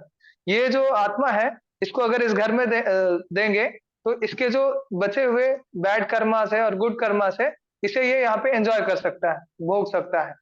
तो अगर वो मैच कर रहा है तभी उस घर में जन्म दिया जा सकता है। तो उसी का रिजल्ट देखते हैं, बहुत बार ऐसा होता है कि बच्चे लोगों की वजह से माता पिता बहुत रोते हैं, तकलीफ देते हैं, क्योंकि उसके बैड कर्मा उससे कनेक्टेड है, दोनों के उसमें उतना कनेक्टिविटी है, मतलब मैच है, उन दोनों का अकाउंट जो है ना मैच कर रहा है। तो एक अकाउंट क्लियर करने के लिए वो जरूरी है, ऐसा ही सोल उनके घर में आना जरूरी है, जैसे उनके बैड कर्मास क्लियर हो। सो तभी, जैसे बोले, बहुत सारे आत्मास भटकती रहती हैं, क्यों? क्योंकि उसके अच्छे और बुरे कर्म मैच नहीं करते हैं। जब वो मैच करते हैं तब जाके शरीर मिलता है, हमें ये शरीर प्राप्त होता है। सो वही है कि ये जो गुड कर्मस मैंने बताया, जो अच्छे कर्म करते हैं, लेकिन उसमें कृष्ण नहीं है, उसमें भगवान के लिए नहीं करते हैं, है ना। सो उसका रिजल्ट होता है स्वर्ग, है ना। स्वर्ग में पूरे एंजॉय नहीं करते, वापस धरती पे आते हैं। और फिर होता है बैड कर्मस। बैड कर्मस जो है, उससे तो कोई बच नहीं सकता, हमारे लाइफ में ऐसा होता ही है, और हमारा ऐसा एनवायरमेंट, हमारी मेंटालिटी, हम ऐसे बड़े हुए हैं। जैसे जब झाड़ू मारते हैं तो कीड़े मर जाते हैं, और सांस लेते हैं तब भी, मतलब रास्ते चलते बहुत सारे ऐसे होती है, बहुत बार ऐसी गलती से भी हमसे कुछ न जाने अनजाने पाप तो होता ही है। तो ये दोनों चीज से हम नहीं बचते, दोनों चीज हमारे अंदर होता है, अच्छे करने का और बुरे कर्म करने का टेंडेंसी होता है। सो इसके अलावा तीसरा चीज कृष्ण बताते हैं भगवद गीता में, कि थर्ड कर्मा जो क्या है ना। कर्म विकर्म बताया, कर्म का चर्चा हुआ, विकर्म का चर्चा हुआ, बुरे कर्म, विकर्म नरक जाते हैं विकर्म करने वाले, और गुड कर्मास करने वाले स्वर्ग जाते हैं, क्योंकि जैसे हमने चर्चा किया, अच्छे बुरे कर्म उसके लिए उनको पनिशमेंट दिया जाता है, अच्छे कर्म के लिए उनको फायदा स्वर्ग, बुरे कर्म के लिए उनको पनिशमेंट मिलता है। सो फिर बीच का है अकर्म। अकर्म मतलब जिसको कर्म का बंधन नहीं लगता है। कोई क्वेश्चन करेगा कि कुछ भी करेगा तो बंधन नहीं लगता, राइट। कृष्ण के लिए कोई भी चीज अकॉर्डिंग टू स्क्रिप्चर्स वो अपने कर्मास परफॉर्म करता है, अपने डिवोशनल सर्विस परफॉर्म करता है, तो उसको उसे अकर्म कहा जाएगा, मन मर्जी नहीं, है ना। इसलिए कृष्ण ने भगवत गीता में बहुत बार अर्जुन को बोला है, मनोधर्म त्यागो, मन की इच्छाओं को त्यागो, है ना। एक ही चीज को बहुत बार समझाया कि मनोधर्म यानी मन में जो धर्म क्रिएट हो रहा है कि मेरा धर्म यही है ना, मुझे लगता है कि मेरी ड्यूटी यही है, तो इस चीज को त्यागो। मन से उत्पन्न इच्छाओं को त्यागो, मतलब मन में जो इच्छा कर रही है यही कर्म करना चाहिए, उसको त्यागो। करना कैसे है? According to scriptures. अकर्म मतलब जैसे कर्म करने वाले ने कुकिंग किया, किसी को भूखे को खाना खिला दिया, ठीक है, वो कर्म में आ गया। विकर्म, उसने किसी जानवर को पकड़ा, जैसे विकर्म में तकलीफ देना होता है, तो किसी जानवर को पकड़ेगा, कटिंग करेगा, फ्राई करेगा और खा जाएगा, है ना। विकर्म किसी को तकलीफ देके वो अपने आप को सेटिस्फाई करता है। अब बचा अकर्म। अकर्म मतलब अकॉर्डिंग टू स्क्रिप्चर्स, वो फल फूल ये सब चीजें वो भगवान को भोग लगाता है फिर खाता है, और उसमें भी वो किसी को, जैसे कोई भूखा है तो उसको दे रहा है, लेकिन वो क्या दे रहा है? भगवान का प्रसाद दे रहा है ना। तो उसमें उसको कर्मास नहीं लगते हैं, पुण्य कर्म, जिसकी वजह से उसको स्वर्ग जाना पड़ेगा, फिर वापस से धरती में जन्म लेना पड़ेगा, ऐसा कुछ नहीं होगा। अकर्म मतलब यही है कि कोई भी कार्य कृष्ण के लिए, जैसे प्रभुपाद जी ने हर जगह जो है अकर्म समझाया है स्क्रिप्चर्स में, है ना, जिसको हम एक वर्ड में बोले तो डवटेलिज्म, है ना। मतलब हर कार्य जो है डवटेल करना, कृष्ण के लिए करना। कोई चीज खाना है तो भोग लगा के खाना, हाँ, राइट, कृष्ण को सेंटर में रखे। वैसे ही हर कार्य जो है कृष्ण को सेंटर में रख के करना। और समय समाप्त हो रहा है, इसलिए हम जल्दी वाइंड अप करते हैं और इन करता हूं मैं जैसे बोल के। वैसे यहाँ श्लोक में बता रहे हैं कि जो अगर डिवोशनल यहाँ पे बता रहे हैं ना, भक्ति, जैसे कृष्ण इस भगवत गीता में बोल रहे हैं कि मेरा भक्त बनो या मेरी भक्ति करता है, तो भक्ति कैसी होनी चाहिए, जिससे जैसे आगे के लाइन में बताया है कृष्ण ने कि जैसे हमने चर्चा किया, भक्ति कैसे होना चाहिए? स्क्रिप्चर्स के अनुसार होना चाहिए। और उसमें भी क्या है भक्ति? रीडिंग, स्क्रिप्चर्स का रीडिंग, हियरिंग यानी कृष्ण कथा सुनना, रीडिंग, हियरिंग, चैंटिंग यानी जप करना, और फिर सेवा, सेवा यानी विग्रहों की सेवा करना, या फिर जैसे कृष्ण की सेवा करना, कोई प्रीचिंग है या मंदिर का कुछ चीजें हैं, है ना, विग्रहों की कोई भी सेवा करना, जैसे मंदिर है या कोई सेंटर है, सेंटर किसका है? किसी पर्टिकुलर पर्सन का, किसी इंसान का है, वो घर है किसी का नहीं, वो कृष्ण का है। और कृष्ण के वहां पे क्या है, किसी को भी कृष्ण का सर्वेंट बनना है तो उस प्लेस पे जाके अपना वो ड्यूटी कर सकता है, मतलब वो सर्वेंट कर सकता है, मतलब अपना वो जॉब निभा सकते हैं। जैसे बोलते हैं ना, मैं वहां पे नौकर हूँ, तो वहां पे जाके क्या करते हैं? नौकरी करते हैं, जो बोलेंगे वो करते हैं, मालिक के लिए करते हैं। वैसे ही मंदिर एक प्लेस है फॉर सर्वेंट्स, तो वो सेंटर है, तो वहां पे जाके हमें कृष्ण के लिए कार्य करना चाहिए, जिससे कृष्ण प्रसन्न हो। तो ठीक है, हम जल्दी खत्म करते हैं क्योंकि टाइम अप हो गया है, 7:56 हो गया है। फिर always meditating upon me, having fix their mind upon मी, है ना। ओ सन ऑफ पृथा, यानी अर्जुन को बोल रहे हैं, O son of Pritha, for them, जो ये सब चीजें करता है, कौन? जो कृष्ण का वर्शिप करता है, जो कृष्ण के लिए सारी चीजें छोड़ता है, giving up all their activities unto me, and फिर क्या? Being devoted me without deviation, है ना। बेगर लाइफ में बहुत सारे ऐसी चीजें आती हैं जब हम रीडिंग छोड़ देते हैं, चैंटिंग छोड़ देते हैं, चैंटिंग राउंड्स कम करते हैं, या फिर चैंटिंग को प्रायोरिटी कम करते हैं, तो ये जो उथल पिथल आती है उसको कहते हैं डिवोशन। रीडिंग, हियरिंग, चैंटिंग सेवा में हम थोड़ा सा कॉम्प्रोमाइज करने लगते हैं या फिर विचलित हो जाते हैं। एंगेज इन डिवोशनल सर्विस, दूसरा क्या है? एंगेज इन डिवोशनल सर्विस, जैसे मैंने बताया कोई सेंटर में जाके सर्विस करता है, कृष्ण के लिए सर्विस करता है। विच वर्स इन गीता? ओके, पहले हम ये क्लियर, ये हम 12th चैप्टर का 6th वर्स में ही डिस्कस कर रहे हैं, वही वर्स मैं रीड कर रहा हूँ। Fix their mind upon me always. तो ये सारी चीजें जो करता है तब उसका रिजल्ट कृष्ण बताते हैं, उसका रिजल्ट क्या है? फॉर देम, कैसे लोगों के लिए? जो कृष्ण का भक्ति करता है। सिंपल चीजें मैं आपको बताऊं कि रीडिंग रीडिंग करने से हमें पता चलेगा कि हमें कैसे एक्ट करना है। हियरिंग हियरिंग करने से हमें और डिटेल में समझ में आता है। चैंटिंग मेन प्रोसेस है। चैंटिंग यानी कृष्ण का नाम लेता है। कोई बोलेगा कृष्ण का नाम ले, नाम के बारे में देखा जाए, कोई बोलेगा कि मैं तो बहुत पापी इंसान हूँ, पता नहीं कब मेरा प्रॉब्लम सॉल्व होगा या कब मैं शुद्ध होगा, कब मैं प्योरीफाई होगा। तो देखते हैं कि वाल्मीकि जी को जानते हैं? वाल्मीकि जी को, वाल्मीकि जी क्या थे? एक डाकू थे। लोगों का पैसा ले लेना, सामान ले लेना, उनका मर्डर कर देना पैसे के लिए। वो डाकू व्यक्ति कैसे वो तो राम का नाम, कोई बोलेगा मैं प्रॉपर प्रोनाउंस नहीं कर पाता हूँ, है ना, हरे कृष्ण कृष्ण कृष्ण नहीं, कृष्णा बोल पाता हूँ, या जो भी है प्रॉपर हरे कृष्ण मोहम्मद है। तो वाल्मीकि जी क्या प्रोनाउंस करते हैं? मरा मरा चाउंटिंग करते हैं। बिकॉज उनके स्पिरिचुअल मास्टर ने बोला था आप उल्टा नाम लो, सीधा नहीं लेते तो आप उल्टा लो। तो उन्होंने मरा मरा, राम नहीं मरा मरा, जैसे हरे कृष्ण कृष्ण कृष्ण हरे हरे, हरे राम, है ना, राम तो राम नहीं लेते थे वो प्रॉपर प्रोनाउंस, तो वो उल्टा लेते थे, मरा मरा। तो मरा मरा करते करते वो राम पर आया। और फिर क्योंकि वो इतने सीन किए थे कि वो प्रॉपर राम का नाम नहीं ले पाते थे, तो फिर वो मरा मरा से प्रॉपर चैंटिंग नहीं कर पाए, फिर राम पर आया।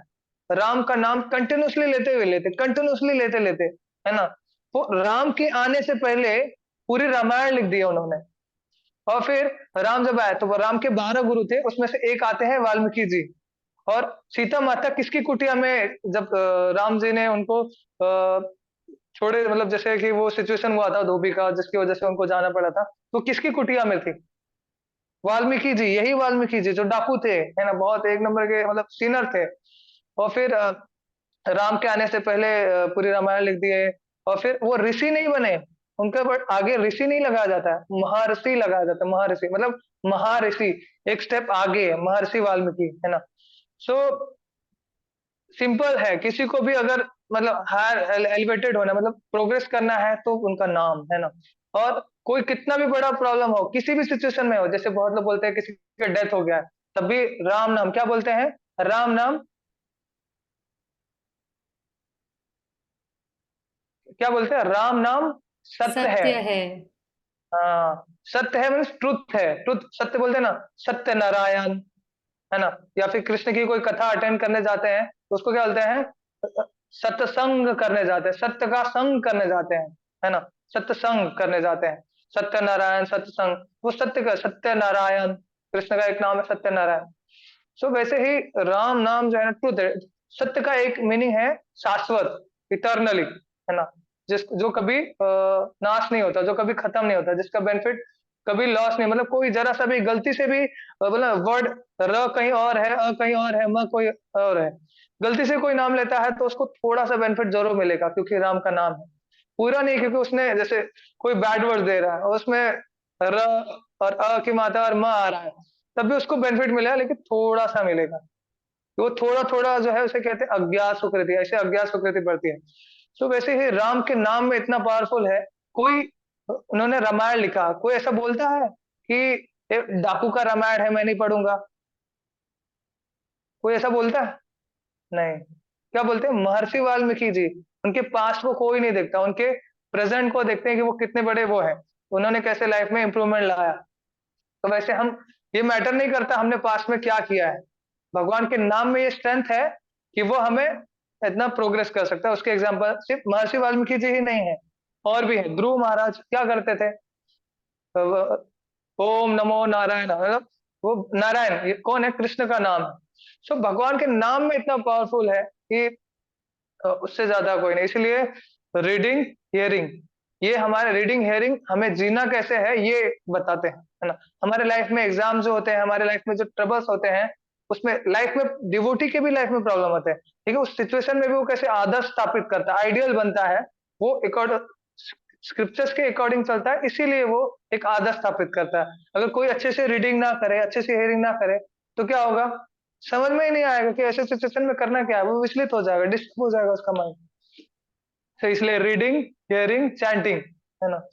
चैंटिंग चैंटिंग ऐसी पावरफुल चीज है, कोई बोलेगा मेरे अंदर बैड हैबिट है, तो जैसे आप देखते हैं प्रभुपाद जी को या इस्कॉन में कोई आता है, तो हम उसको कुछ छोड़ने के लिए बोलते हैं क्या कि आप 4 नियम छोड़ो, या फिर 4 नियम छोड़ो, या फिर आप मांसाहार छोड़ो, मतलब जो भी चीज है हम उसको कुछ छोड़ने के लिए नहीं बोलते, हम कुछ नहीं बोलते, हम उसको नशा छोड़ने के लिए नहीं बोलते, हम उसको कुछ भी चीज नहीं बोलते, हम उसको एक ही चीज बोलते हैं, है ना, कि आप भगवान का नाम लो, है ना, सिर्फ नाम लेना बोलते हैं।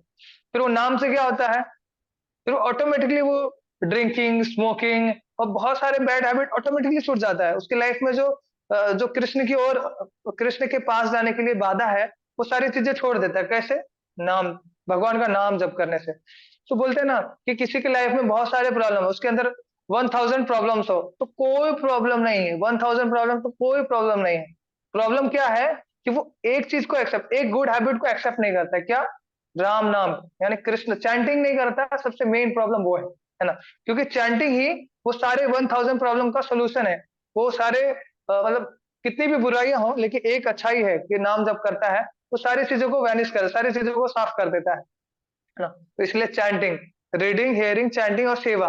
कोई बोलेगा हम जैसे सबको बचपन से ही सिखाते हैं कि साधुओं की सेवा करना चाहिए, साधु महात्मा बहुत पुण्यशाली होते हैं, इनका दर्शन बहुत अच्छा होता है, इनका सेवा बहुत इंपॉर्टेंट होता है।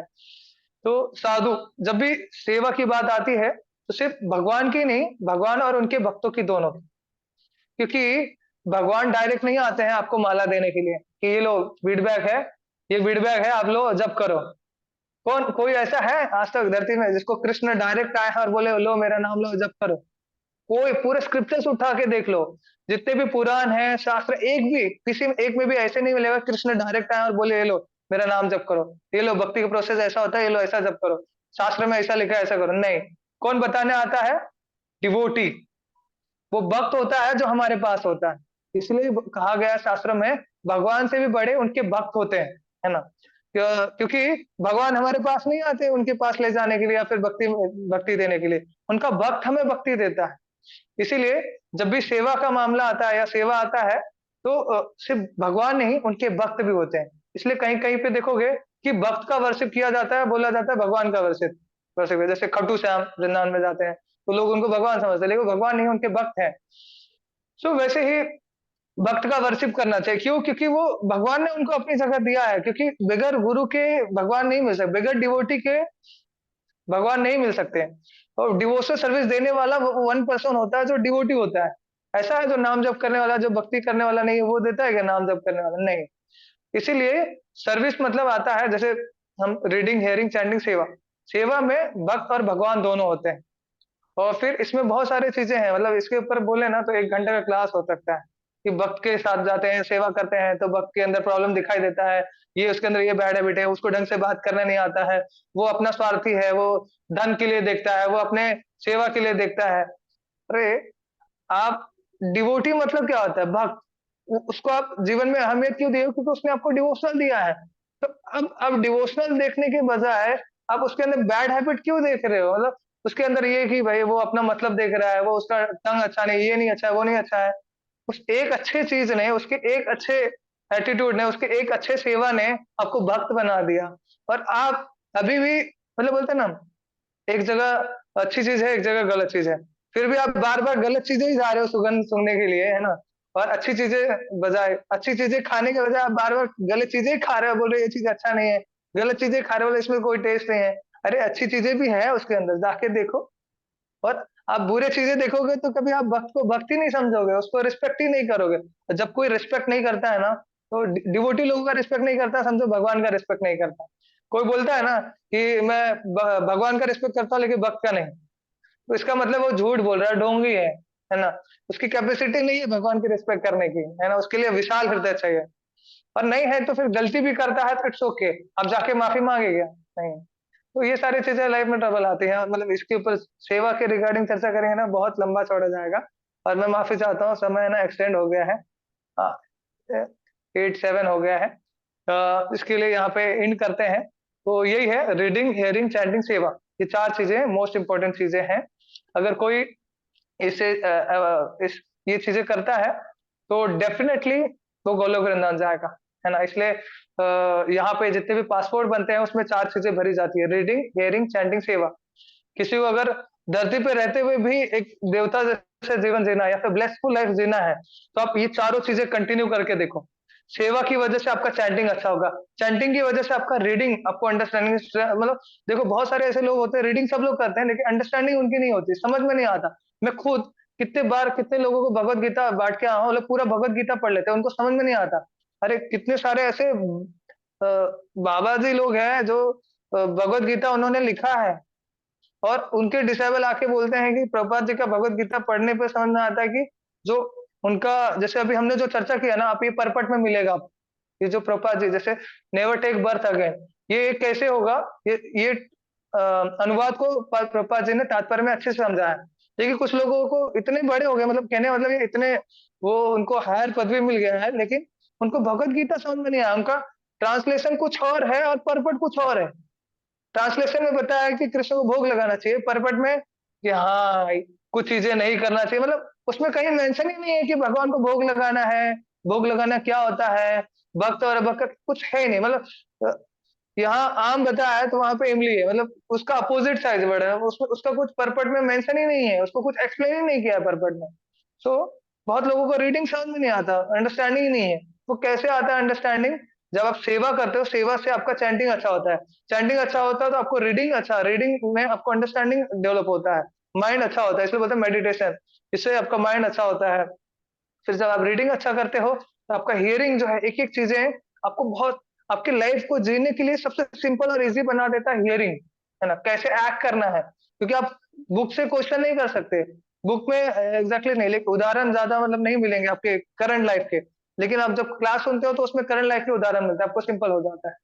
तो ये 4 चीजें हैं जिससे नेवर टेक बर्थ अगेन, आज का जो हमारा टॉपिक है, किसी को अगर बर्थ नहीं लेना है वापस से, वो नहीं चाहता है कि जन्म उसका इतना अच्छा हो, जैसे हमने चर्चा किया जन्म लेते हैं कैसे और मरते हुए कैसे होता है, और सिर्फ इसके बीच में और भी है कि बुढ़ापा, बुढ़ापे में कोई चीज खाते हैं डाइजेस्ट नहीं होता है, ढंग से चल नहीं सकते हैं, बैठ नहीं सकते हैं, है ना, दिखाई नहीं देता है, जप नहीं कर पाएंगे, कब बैठ के कथा नहीं सुन सकते हैं, कुछ नहीं कर सकते बुढ़ापे में, और फिर बहुत प्रॉब्लम होता है। फिर उसके बीच में क्या आता है, पूरे जीवन में कुछ ना कुछ बीच बीच में तबियत खराब होते रहता है, इसे क्या कहते हैं, बीच का वो क्या है, जन्म मृत्यु जरा व्याधि, व्याधि यानी बीमारी, जिंदगी भर कुछ ना कुछ, थोड़े थोड़े समय बाद हम बीमार पड़ते रहते हैं।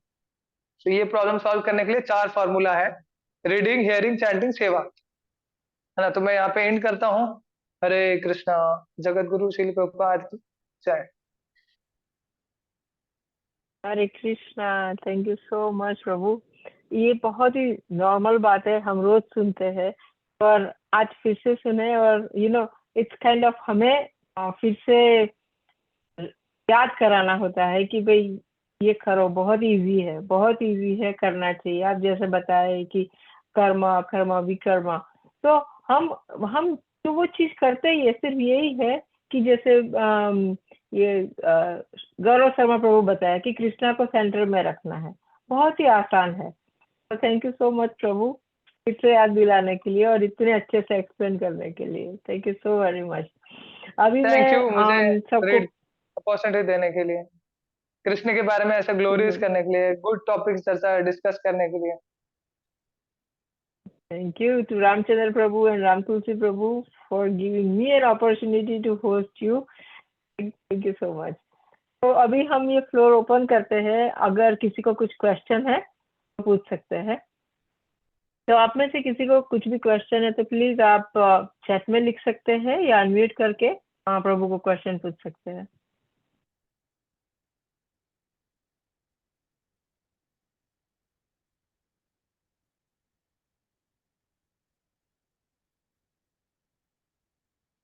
और हिंदी में सुन के इतना अच्छा लगता है कि जैसे हिंदी हमारी भाषा है, तो सीधा ट्रांसलेट नहीं करना पड़ता है दिमाग को कि इंग्लिश में से हिंदी में या गुजराती में, सीधा ही अंदर चला जाता है। तो थैंक यू प्रभु।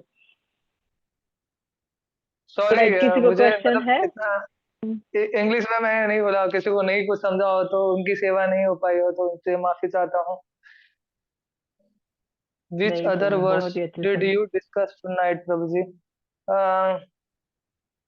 वो आप गूगल कर सकते हैं, सुखेसु अनधिक मना दुखेसु विगस प्रिया। मुझे इसका वर्स नंबर याद नहीं है। और फिर 3.13 जो हमने डिस्कस किया, मतलब कि मैं बताया कि भोग लगाना जो है वो 3.13 है। एक तो 3.13 है और दूसरा सुखेसु अनधिक मना, ये मुझे याद नहीं, आपको गूगल करना पड़ेगा। और फिर और कौन सा श्लोक था? हमने ये भागवत गीता का 12.6 एंड 7 किए थे प्रभु। हाँ, वो तो जिसके ऊपर हमारा क्लास ये है पूरा। करेक्ट। प्रभु जब तक सारे क्वेश्चन पूछते हैं या थिंक करते हैं क्वेश्चन के लिए, मैं 2 मिनट के लिए थोड़ा अनाउंसमेंट कर दूं, अगर आप हाँ, इजाजत हो तो। हाँ, यस माता जी। जी प्रभु। तो thank you so much everyone. मैं हिंदी में बोलने का ट्राई करती हूँ कि ये ISKCON ऑफ बर्गन काउंटी का वेडनेसडे संगा ज्वाइन करने के लिए। आज जैसे हमारा वेडनेसडे संगा था, प्रभु जी ने बहुत अच्छा सा लेक्चर दिया, वैसे ही हमारे बहुत सारे प्रोग्राम्स होते हैं एवरी डे। जैसे कि संडे प्रोग्राम होने वाला है, जो संडे ऑफिस होता है हमारा, उसमें भक्ति वासुदेव स्वामी महाराज लेक्चर देने वाले हैं। तो अगर आप फिजिकली ज्वाइन कर सकते हो बहुत ही अच्छा, नहीं तो आप जूम ऑनलाइन भी ज्वाइन कर सकते हो। दिस सैटरडे हमारा बहुत ही अच्छा प्रोग्राम है, जिसमें हम सारे वैष्णव भजन का मतलब 6 आवर का सिंगिंग है, तो आप उसमें भी पार्ट ले सकते हो। ये हमारी वेबसाइट है ISKCON of Bergen org। I am going to, मैं इसको जूम में मतलब चैट बॉक्स में पोस्ट करूंगी, आप वहां पर भी जाके मोर इन्फॉर्मेशन ले सकते हैं। रोज सुबह हमारा चैंटिंग रहता है, द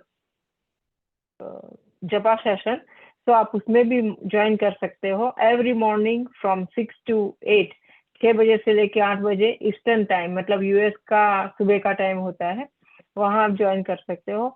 एवरी फ्राइडे हमारा भक्ति वृक्ष प्रोग्राम रहता है, जो हाउस प्रोग्राम रहता है। तो वी हैव सो मेनी भक्ति वृक्ष, जैसे डिफरेंट पार्ट में, बर्गन में है, पार्सिपनी में है। तो आप जहाँ पर भी हो, आप हमें से किसी को कांटेक्ट कर सकते हो, और we can connect you with the devotees. Every day we are reading the Bhagavad Gita. 12 से लेके 12-15 हम रोज भागवत गीता का अध्ययन करते हैं, तो आप उसमें भी ज्वाइन कर सकते हो। और कुछ भी इंफॉर्मेशन चाहिए आपको अपकमिंग प्रोग्राम का, हमारे ISKCON का बर्गन काउंटी का कैलेंडर है, आप उसमें भी देख सकते हो। तो दिस आर द प्रोग्राम। और कुछ भी इंफॉर्मेशन चाहिए आपको, हमारा व्हाट्सएप का ग्रुप भी, अगर उसमें भी ज्वाइन करना है तो आप ज्वाइन कर सकते हो। ये सारे हमारे पास प्रोग्राम से जो अभी रिसेंटली हुए हैं, उनकी हाईलाइट है यहाँ पर, आप उसका भी जाके देख सकते हो। Thank you so much Prabhu for allowing me to share. मैं अभी स्टॉप करती हूँ, एंड किसी को कुछ क्वेश्चन है तो।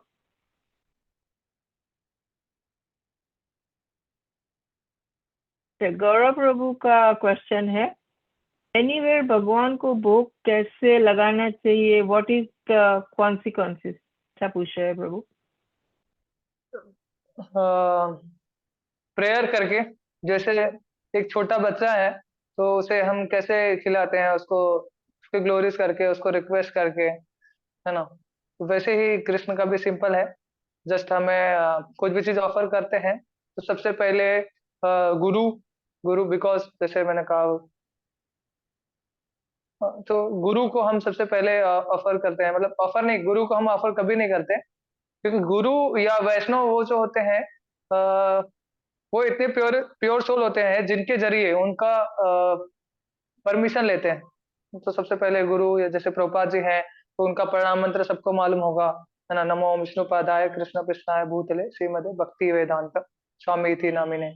तो जो उसमें ही प्रभुपाद जी की ग्लोरीज है ऑलरेडी, प्रभुपाद जी के प्रणाम मंत्र में ही नमो विष्णुपादाय, विष्णुपादाय ना, जो विष्णु के पाद हैं, लोटस फीट है। पादाय कृष्ण पृष्ठाय, जो कृष्ण के प्रतिनिधि करते हैं। भूतले, भूतले यानी जो धरती पर आए हैं कृष्ण के प्रतिनिधित्व करने के लिए। श्रीमदे भक्ति वेदांत स्वामी इति नामिने। फिर मतलब ये उसमें है, ये उनके पास प्रणाम मंत्र उनको 3 टाइम्स बोलने चाहिए प्रभुपाद जी के। और फिर कृष्ण का जैसे मैंने बताया, उनकी स्तुति, सामने वाले को कैसे मनाना है, मनाना में कृष्ण का ये है, नमो ब्राह्मणे देवाय गो ब्राह्मणे हिताय च जगदिताय कृष्णाय गोविंदाय नमो नमः, है ना। कृष्ण को यहाँ पे हम बताते हैं कि देखो आपके प्रिय जो है ब्राह्मण है और गाय, ये दोनों आपको बहुत प्रिय हैं। ऐसे कृष्ण नमो ब्राह्मण देव गौ ब्राह्मण जगत हिताय, जगत के हित के बारे में सोचने वाले ऐसे कृष्ण के जगत हिताय कृष्णाय गोविंदाय नमो नमः, ऐसे कृष्ण को मैं प्रणाम करता हूँ। तो ऐसे ये स्तुति है, इसको 3 बार करते हैं, मतलब प्रेयर है कृष्ण का। तो नमो ब्राह्मण देवा ये 3 बार, प्रभुपाद जी का 3 बार। और नेक्स्ट जो है ये डिपेंड करता है कि आप कौन से डिटी को भोग लगा रहे हो, है ना। जो डिटी को भोग लगा रहे हो उनका प्रणाम मंत्र, जैसे जगन्नाथ जी हैं उनको आप भोग लगा रहे हो तो नीलाचल निवासाय नित्याय परमात्मने बलभद्र सुभद्राय जगन्नाथ। नरसिंह भगवान है तो उग्रम वीरम महाविष्णु जलतम सर्वतोमुखम नरसिंह विष्णु भद्र मित्र। चैतन्य महाप्रभु है तो नमो महावदन्याय, है ना। कृष्ण है तो हे कृष्ण करुणा सिंधु दीन बंधु जगत पते, ये जो पूरा प्रणाम मंत्र नहीं बोलूंगा। सो ये उनके प्रणाम मंत्र बोलने के बाद जो है, जैसे उसके बाद लास्ट में हरे कृष्ण महामंत्र, है ना, हरे कृष्ण कृष्ण कृष्ण हरे हरे, हरे राम राम राम हरे हरे।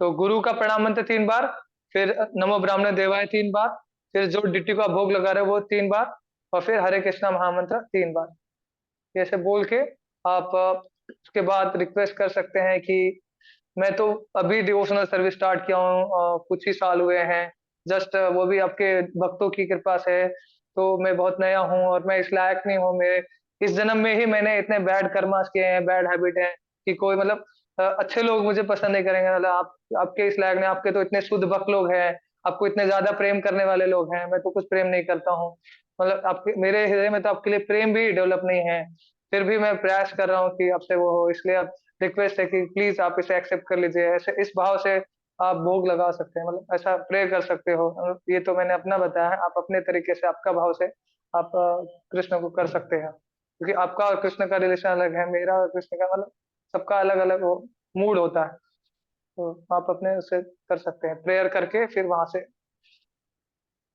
हट जाइए। फिर 5 मिनट जैसी आपकी परिस्थिति है, 5 मिनट 10 मिनट वैसा आप समय देने के बाद तो जाके बेल बजा के, घंटी बजा के आप वो ऑफरिंग हटा सकते हो। और अगर कहीं आप ट्रेन में हो और ऐसे जगह ट्रैवल कर रहे हो जहाँ पे आप भोग नहीं लगा सकते हो, तुलसी अवेलेबल नहीं है और ये सब सिचुएशन है, और आपको ऐसा है तो आप श्री विष्णु श्री विष्णु श्री विष्णु 3 बार बोला जाता है। और आप, या फिर आप ऑफिस जाना है, बहुत जल्दी हो, आप भोग नहीं लगा सकते हो, या फिर आप बाहर हो, नहीं कुछ कर सकते हो, तो ऐसे आप ऑफर कर सकते हो श्री विष्णु श्री विष्णु श्री विष्णु, मतलब अकॉर्डिंग टू देश काल परिस्थिति के अनुसार जो है आप भोग लगा सकते हो।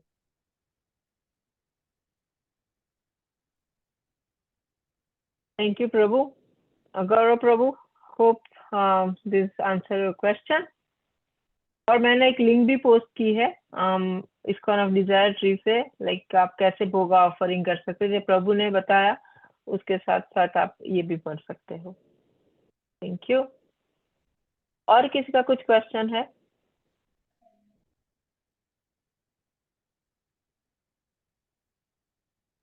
हरे कृष्ण प्रभु,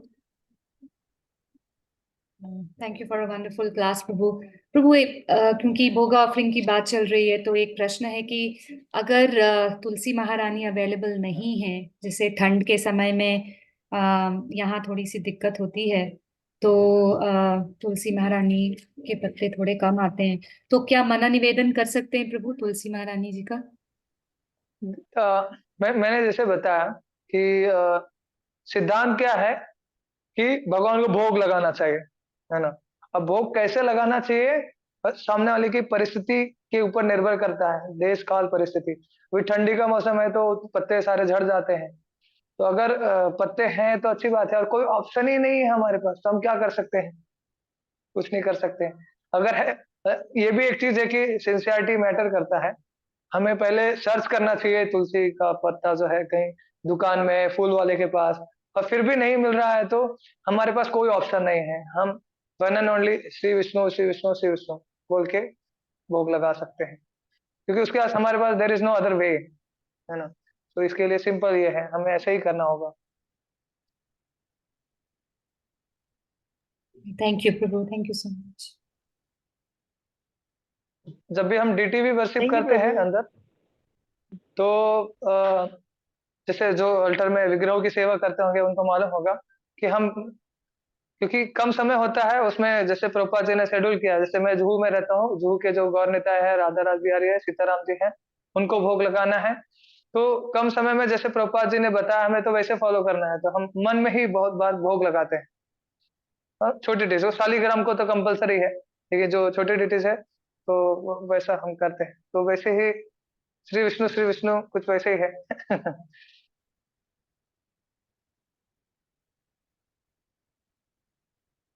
प्रभु, I have one follow up question. जैसे माता जी पूछी कि तुलसी महारानी नहीं है तो क्या करेंगे, तो ऐसा हो सकता है कि जब विंटर में, समर में हमारे पास तुलसी महारानी है तो उनके पत्ते अगर जड़ गए हैं, हमने उनको ड्राई लीव्स को इकट्ठा करके रखा है और जब ऑफरिंग करते हैं तब वो ड्राई लीव्स में से थोड़ा ऑफरिंग, मतलब ड्राई लीव्स से ऑफरिंग कर लेता हूँ।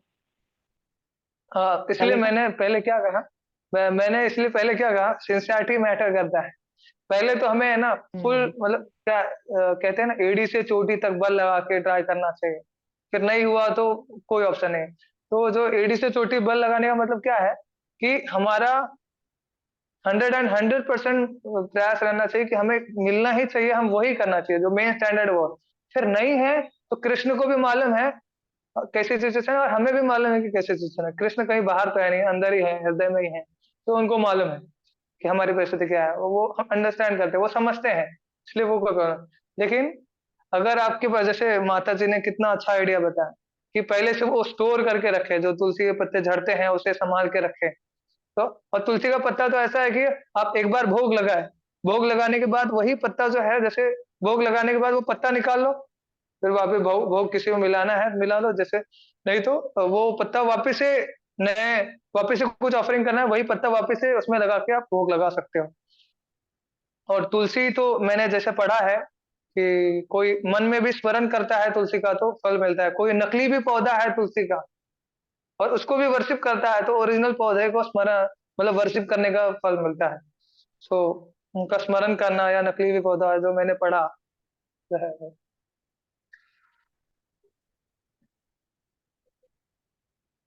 थैंक यू प्रभु। तो अगर किसी को कुछ क्वेश्चन नहीं है तो हम मीटिंग यहाँ एंड कर सकते हैं।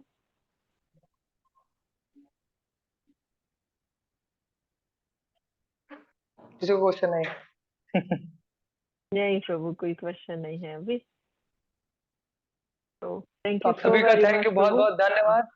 आप सभी से रिक्वेस्ट करता हूँ कि आप अगर मेरी इस सेवा से जो आपके चरणों में है उससे अगर कुछ आपका बेनिफिट होता है तो आप मुझे ब्लेसिंग दीजिए कि मैं अपने डिवोशनल सर्विस में अच्छा परफॉर्म कर सकूं, और जब भी लाइफ में मेरी डिफिकल्टीज आए तो वैष्णव की कृपा की वजह से उसे क्रॉस कर जाऊं। तो एग्जाम तो सभी के होते हैं। Thank you. Thank you Prabhu, thank you so very much.